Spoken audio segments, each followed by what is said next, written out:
बड़ी आंत के कैंसर को हम कोलोन कैंसर कहते हैं। बड़ी आंत एक पाइप जैसा स्ट्रक्चर होती है हमारे पेट के अंदर, जो आम आम भाषा में बोल रहे हैं तो ऐसा यू शेप में होता है हमारे पेट में, और वो एक ट्यूब जैसा रहती है। जैसे कोई ट्यूब के इनर हिस्सा में जो म्यूकोसा होती है, उस म्यूकोसा में पॉलिप्स, मतलब छोटे छोटे गांठें डेवलप हो सकती है, जिसको हम पॉलिप्स कहते हैं।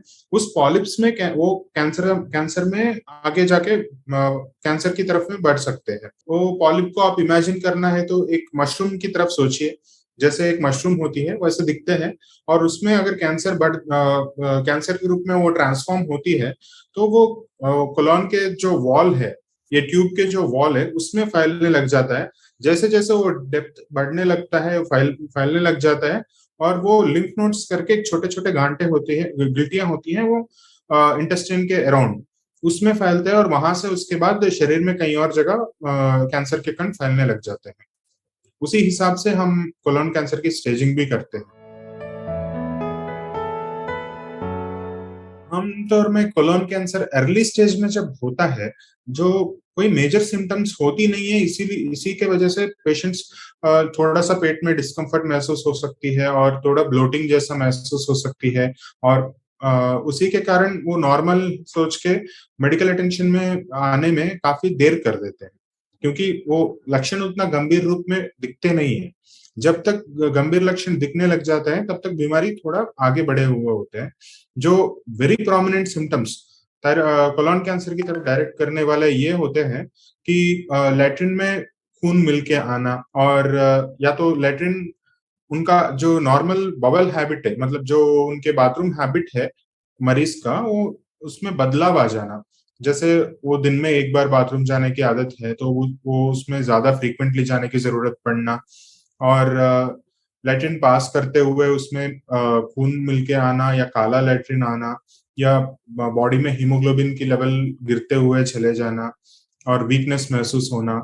जैसे जैसे कोलोन कैंसर स्प्रेड होने लग जाती है, धीरे धीरे वो आंत का पूरा रुकावट भी आ सकती है, जिससे पेट फूलने लग जाना और उल्टियां हो जाना वैसे भी होते हैं।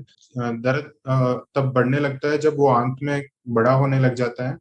और दूसरी चीज, भूख कम हो सकती है, और दैनिक डेली एक्टिविटीज में उनको वीकनेस महसूस होने लग जाता है। ये सब आगे जैसे जैसे जैसे सिवियरिटी बढ़ते जाते हैं, बीमारी का जो ग्रोथ बढ़ते जाते हैं, उनका सिम्टम्स का सिवियरिटी भी बढ़ते जाते हैं। कोलोन कैंसर में भी काफी रिस्क फैक्टर्स हैं जो हमने आइडेंटिफाई किए हैं। उसमें से कुछ रिस्क फैक्टर्स को हम बदल सकते हैं, और कुछ रिस्क फैक्टर्स को हम अनफॉर्चुनेटली बदल नहीं सकते। जिन रिस्क फैक्टर्स को हम बदल सकते हैं, वो मोस्ट कॉमनली हमारे लाइफस्टाइल रिलेटेड रिस्क फैक्टर्स होते हैं।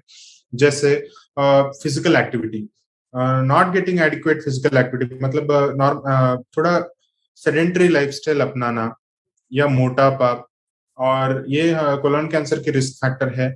और डाइट में फाइबर कम खाना, मतलब हरे पत्तेदार सब्जी और ये फल वगैरह कम लेना। जो नॉनवेज में रेड मीट कंपोनेंट जो लोग ज्यादा लेते हैं, उनमें कोलोन कैंसर ज्यादा होना नोटिस किया गया है। और जिनको टोबैको स्मोक करने की आदत है, उनमें कोलोन कैंसर की रिस्क ज्यादा है। जिनमें अल्कोहल लेने की आदत है, उनमें भी कोलोन कैंसर की रिस्क ज्यादा है। और ये अगर हाई फाइबर डाइट लेंगे, लो फैट डाइट लेंगे, तो उनमें प्रोटेक्टिव इफेक्ट है, कोलोन कैंसर कम होती है करके आइडेंटिफाई किया गया है। एंड कुछ रिस्क फैक्टर्स ऐसा है कि जो हम बदल नहीं सकते, जैसे एज एज अगर 50-60 ईयर से ज्यादा होने लग जाता है, तो उन लोगों में कोलोन कैंसर होने का रिस्क ज्यादा होता है compare to younger patients. But unfortunately अभी हमारे देश में ये हो रहा है कि कोलोन कैंसर काफी यंग यंग पेशेंट्स में भी डायग्नोस होने लग गया है। वो एक अनफॉर्चुनेट बात है। एंड दूसरी चीज, जेनेटिक फैक्टर्स। जिन मरीजों में उनके घर में, परिवार में, जैसे माताजी, पिताजी, भाई बहन, बच्चे, या उनके ग्रैंड पेरेंट्स, उनमें कोलोन कैंसर है, तो वो इनमें होने का रिस्क ज्यादा रहता है। वो और इन्फ्लेमेटरी बबल डिसीज कहते हैं, उन पेशेंट्स में कोलोन कैंसर होने का रिस्क नॉर्मल से ज्यादा रहता है। ये कुछ अनमॉडिफाइबल रिस्क फैक्टर्स कहते हैं। रेक्टम, बड़ी आंत का आखिरी हिस्से में रेक्टम होती है।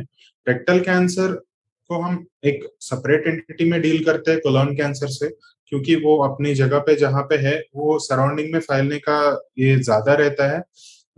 मतलब वो एक लिमिटेड स्पेस में रहती है, तो उनके इलाज भी अलग में कंसिडर करते हैं हम, और कोलन का इलाज हम अलग तरीके में कंसिडर करते हैं। कोलन कैंसर आमतौर पे पहले लिम्फ नोड्स में स्प्रेड होती है, उसके बाद वो देखा गया कि लिवर और लंग में ज्यादा फैलता है। लिवर में जाके वहां पे गांठें बना सकते हैं, और या लंग में फैल के वहां पे छोटे छोटे गांठें बन सकती है। और कुछ तरीके की कोलन कैंसर पेट के अंदर अंदर ही फैलने की संभावना है, जिसको हम पेरिटोनियल सरफेस कैंसर कहते हैं। मतलब पेट आंतों के सराउंडिंग में ग्रो करने लग जाता है एक शीट जैसा। तो वो डिफरेंट डिफरेंट पैटर्न्स होते हैं कोलन कैंसर ग्रो करने की। स्टेज और पैटर्न ऑफ डिसीज है, उसके हिसाब से हम इलाज प्लान करते हैं। कोलन कैंसर का ट्रीटमेंट हम अगर देखें तो पिछले कुछ सालों में काफी काफी बदलाव आया हुआ है। जब ये मैंने स्टेजिंग की बात किया है, जैसे कोलन के वॉल में है या लिम्फ नोड्स में फैली है या कहीं और फैली है, उसके हिसाब से हम स्टेज 1 2 कहते हैं जब वॉल के अंदर है। जब लिम्फ नोड्स में गई स्टेज 3, जब कहीं और फैली तो स्टेज 4 कहते हैं आमतौर पे। जब भी वो स्टेज 1 या 2 अर्ली स्टेज में होता है तो सर्जरी उनका इलाज होती है, सर्जरी से उनकी इलाज होती है। आंत का एक हिस्सा हम रिमूव करते हैं along with lymph nodes and उसको ज्वाइन करते हैं, और उससे इलाज कंप्लीट होती है। फाइनल स्टेज भी अगर स्टेज 1 या 2 में आती है तो। अगर स्टेज 3 में अगर लिम्फ नोड्स में फैली हुई आती है कैंसर, तो ऑपरेशन के बाद उनको उन मरीजों को कीमोथेरेपी भी लेने की जरूरत पड़ सकती है। और अगर स्टेज 4 में डिटेक्ट हुआ कैंसर, तो उन उन लोग आमतौर पे उनके इलाज कीमोथेरेपी से शुरू होती है, और अगर बीमारी के रेस्पॉन्स और डिसीज बर्डन के हिसाब से उनमें सर्जरी भी ऐड किया जा सकता है। और जो मैंने पहले बताया था कि पेरिटोनियल सरफेस में अगर स्प्रेड होती है, कहीं और बड़े ऑर्गेन्स में नहीं स्प्रेड हुआ लेकिन पेट के अंदर ही पेरिटोनियल सरफेस में स्प्रेड हुआ, तो साइटोरिडक्टिव सर्जरी एंड हाइपेक, मतलब वो सब डिसीज सब रिमूव करके पेट के अंदर ही थोड़ा गर्म कर किया हुआ कीमोथेरेपी की सर्कुलेशन से इलाज नई चीज आई हुई है, जिसको हम साइटोरिडक्टिव सर्जरी एंड हाइपेक कहते हैं। और जिन मरीजों में बीमारी लिवर एंड लंग में भी फैली हुई है, उनमें भी वो उसको कीमोथेरेपी और टारगेटेड थेरेपी से काफी हद तक कंट्रोल करके फिर सर्जरी को लाके क्योर करने की टेक्निक्स भी अभी आजकल में नया आया हुआ है। और ऐसा नहीं है कि अगर स्टेज 4 की बीमारी है तो कोई इलाज नहीं है, ऐसा नहीं है। आजकल काफी हमारे पास न्यू एडवांसेस है, जैसे टारगेटेड थेरेपी हो गया, जो बेवासिजुमाब नाम का एक ड्रग आती है, और इम्यूनोथेरेपी हो गया। ये सब में काफी न्यूअर एडवांसेस आई हुई है। सर्जरी में भी हाईपेक और साइटोरिडक्टिव सर्जरी के तौर पे हमारे पास नया एडवांसेस आया हुआ है। Treatment is evolving and it is absolutely better than what we were looking few years ago. मतलब कुछ साल पहले जो हम ट्रीटमेंट देख रहे हैं, उससे कंपैरिजन में अभी हम देखें तो काफी ज्यादा इम्प्रूवमेंट है, और काफी इम्प्रूवमेंट का और स्कोप है। अगर डिटेक्शन में लेट हुआ तो ये कोलोन कैंसर को क्योर करना मुश्किल होते रहते हैं। जैसे अर्ली स्टेज में पता चला, मतलब शुरुआत की स्टेजेस में अगर हमें पता चलता है तो हम उनको क्योर करने की लेवल काफी ज्यादा रहता है, जिससे कंपैरिजन में वो थोड़ा एडवांस स्टेज में प्रेजेंट हुआ। इलाज मुश्किल भी होती है, लंबी भी होती है, और उनके लिए झेलना भी मुश्किल होता है मरीजों के लिए, अगर वो एडवांस स्टेज में डायग्नोस हुआ तो। And depending on the stage उनका फाइनल जो आउटकम रहता है वो डिपेंड करता है। और अगर बहुत ही लेट में हम देखें तो वो जरूर जानलेवा हो सकता है। इसीलिए जब भी हमारे पास ये सिम्टम्स आने से पहले ही ये बीमारी अगर है तो उसको डिटेक्ट करने के लिए हम स्क्रीनिंग कहते हैं, कैंसर स्क्रीनिंग कहते हैं। वैसे स्क्रीन करके ये बीमारी को वो सिम्टम्स जब भी डेवलप होने से पहले ही डिटेक्ट कर सकते हैं। आमतौर पे हमने जब नोटिस किया कि 50 60 साल के उम्र के बाद ये ज्यादा होने लग जाता है, तो नॉर्मली उसके बाद हम स्क्रीनिंग, उस उम्र के बाद स्क्रीनिंग एडवाइस करते हैं पेशेंट्स को। ये स्क्रीनिंग में हम कुछ इन्वेस्टिगेशंस, मतलब कुछ जांचें करके बीमारी का सिम्टम्स आने से पहले ही पकड़ के उनको इलाज करने से वो कंप्लीटली क्योर हो सकती है। आउटकम्स बहुत अच्छे होते हैं। जैसे स्क्रीनिंग के लिए हम कोलोनोस्कोपी 5 साल में एक बार रिकमेंड करते हैं, या तो सालाना एक बार फीकल अकल्ट ब्लड टेस्ट कराने के लिए रिकमेंड करते हैं। और अगर पेशेंट्स की फैमिली में किसी और को कोलोन कैंसर है या उनके genetic risk factors already identified हैं, उनमें ये स्क्रीनिंग प्रोग्राम्स जो है वो काफ़ी पहले ही शुरू कर देते हैं। सिम्पटम्स नॉर्मली आमतौर पे इग्नोर करने लायक रहते हैं। जो शुरुआत वाले सिम्पटम्स कोलोन कैंसर के होते हैं, वो इग्नोर करने लायक होते हैं और काफ़ी लोग इग्नोर कर देते हैं। जब तक भयानक सिम्पटम्स नहीं आते, तब तक मेडिकल अटेंशन पे नहीं आता है।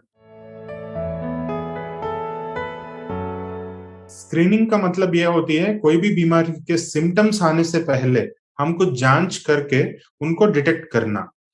ये स्क्रीनिंग हम उन लोगों को एडवाइस करते हैं जिस पॉपुलेशन में ये बीमारी होने का चांस ज्यादा रहता है। नॉर्मली कोलोन कैंसर 50-60 साल के बाद ज्यादा देखने को मिलता है, तो इसीलिए हम 50 साल के बाद पेशेंट्स को स्क्रीनिंग की एडवाइस देते हैं। That is for normal risk patients. अगर पेशेंट्स का रिस्क ज्यादा है, मतलब उनके फैमिली में किसी का कोलोन कैंसर ऑलरेडी है या जेनेटिक म्यूटेशन कुछ आइडेंटिफाई हुआ है, उसके हिसाब से हम कोलोन कैंसर की स्क्रीनिंग को टेलर करके ऑफर करते हैं। नॉर्मली आमतौर में कहना है तो घर में मतलब उनके फर्स्ट डिग्री या सेकंड डिग्री रिलेटिव्स में जिसको भी कोलोन कैंसर है, उस उनको कितना एज पे डायग्नोसिस हुआ, उनके 10 साल पहले से हम इनको टेस्ट कराने के लिए बोलते हैं। करीब मान लीजिए उनके भाई किसी को 40 साल की उम्र में डायग्नोस हुआ और कुछ जेनेटिक म्यूटेशन पॉजिटिव आया, तो हम उनको 10 साल पहले से शुरू करके तो स्क्रीनिंग कराने के लिए बोलते हैं।